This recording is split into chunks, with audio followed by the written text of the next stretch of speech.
आई देवता सभे आज ई दुदलीय कार्यक्रम होता अये दो गोला में बड़ी भाग से हटाई बड़े आ बड़ी कुछ सुने के मिलल हो। सबसे पहले सबका के हम प्रणाम करब, सब श्रोता समाज के प्रणाम नमस्कार शुभ प्यार बा। अपन प्यार दुलार देहब इस सावन के महीना में भगवान भोलेनाथ के भजन से ही शुरुआत करी जाता है। प्रेम से बोल शिव शंकर भगवान की जय।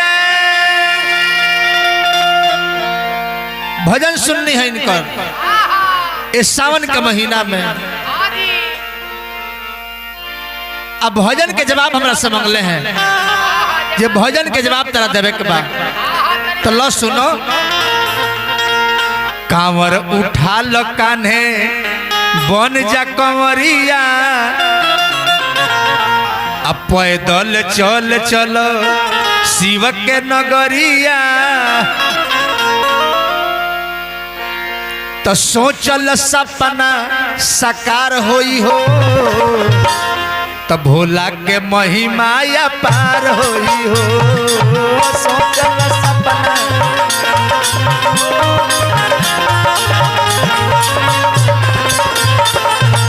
सोचल सपना साकार होई हो, शिव जी के महिमा या पार होई हो।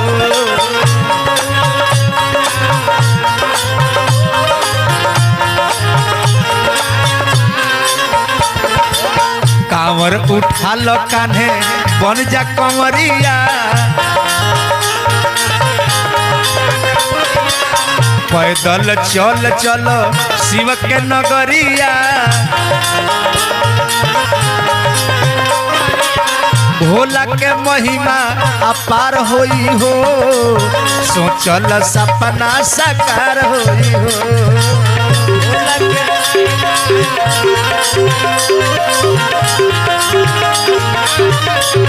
ए बाबू सोचल सपना साकार होई हो, शिव जी के महिमा या पार होई हो।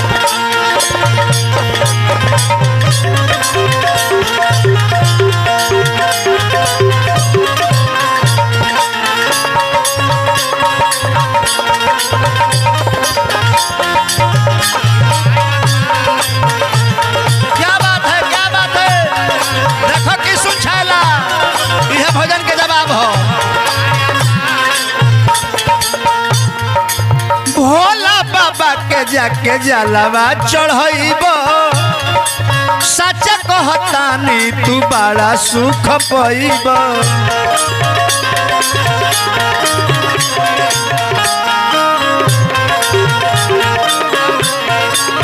भोला बाबा के जाके जलवा चढ़ाइबो, अरे सच कहिले तू सब सुख पाइबो।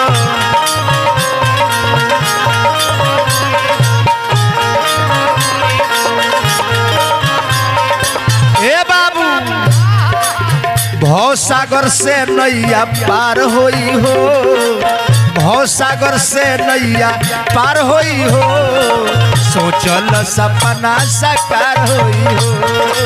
भव सागर से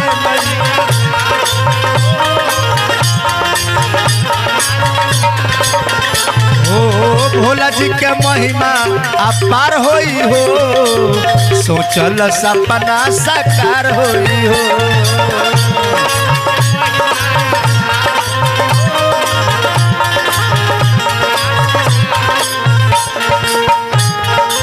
देखो देखो कि सुन छैला जी, तहरा भोजन में हमारा भोजन में अंतर कतना के बा।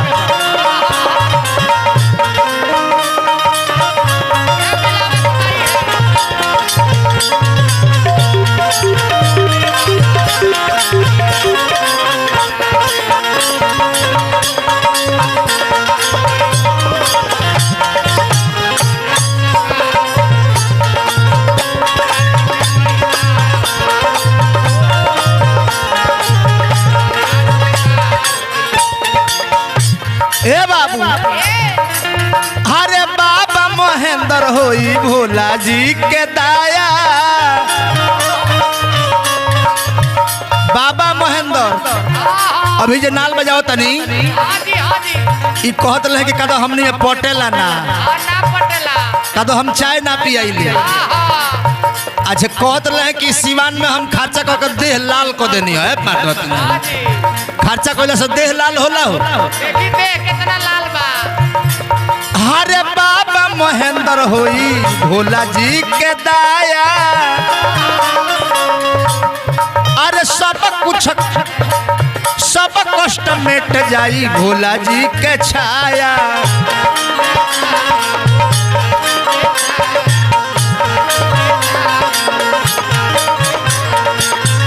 हरे बाबा महेंद्र होई भोला जी के दाया सब कष्ट मिट जाई भोला जी के छाया